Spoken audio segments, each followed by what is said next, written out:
Broadcasting live from the Albay PIO News Center, providing you the most exclusive news update from all over the province. This is News at 12. News at 12.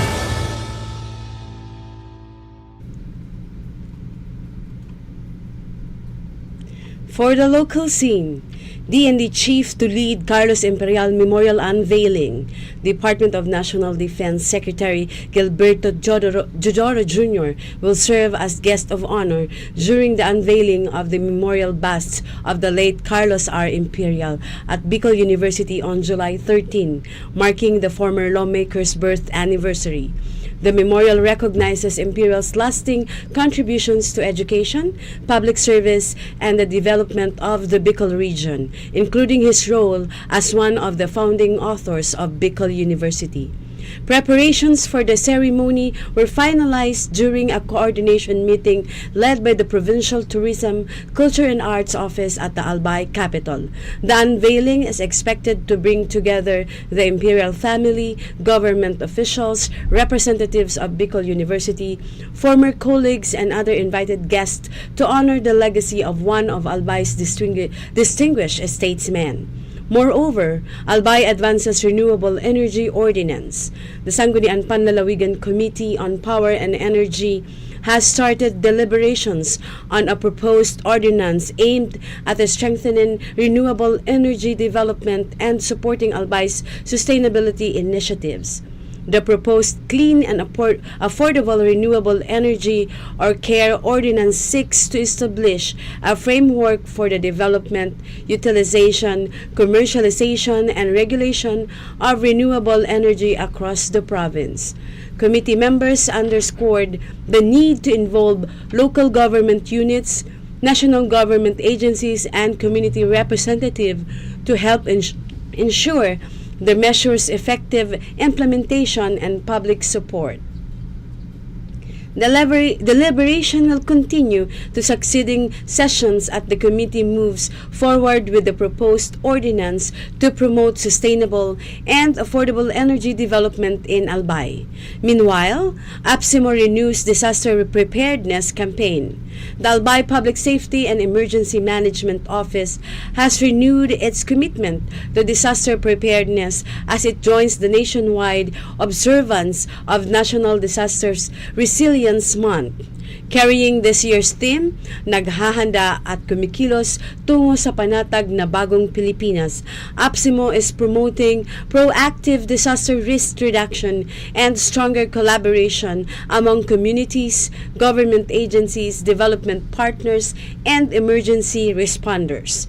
The office is also encouraging Albayanos to stay vigilant and take part in disaster preparedness activities, stressing that resilience begins with readiness. The month-long observance aims to raise public awareness on disaster risk reduction while strengthening preparedness, response, recovery, and the protection of lives and livelihoods across the province. And the national scene, President Ferdinand Marcos Jr. has returned to the Philippines after a 4-day official visit to Canada, where the two countries elevated their relations to a strategic partnership. The Philippines and Canada signed agreements on labor, energy, tourism, and cultural cooperation, while both leaders also committed to complete negotiations for a free trade agreement before the end of the year.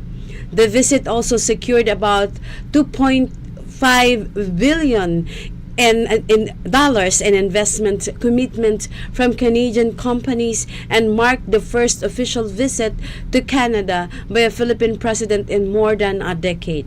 Meanwhile, the modernization of the armed forces of the Philippines has been urged by the Strat-based Institute to strengthen the country's response to evolving threats in the West Philippine Sea.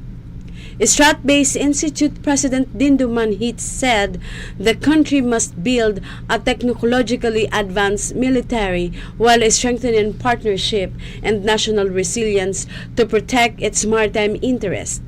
The Institute will hold a forum on July 10 led by Gilbert Chodoro Jr. to discuss credible deterrence and the 10th anniversary of the 2016 Arbitral Award. In another story, security measures have been deployed today by the National Capital Region Police Office around the Senate complex in Pasay City as the impeachment trial of Vice President Sara Duterte begins. NCRPO Chief Anthony Abirin ordered the deployment of thousands of police personnel to secure access points, maintain peace and order, and ensure the safety of the public during the proceedings. Authorities also urged rally participants and the public to cooperate with security measures and conduct peaceful activities throughout the impeachment trial.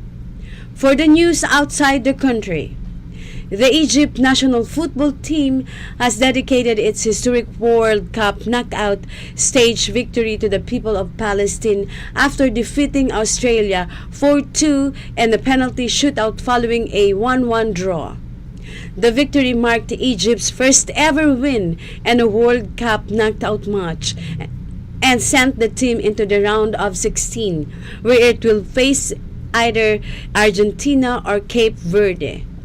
Head coach Hussam Hassan said the win has dedicated to the Egyptian and Palestinian people and carried both countries' flags during the team's post-match celebration.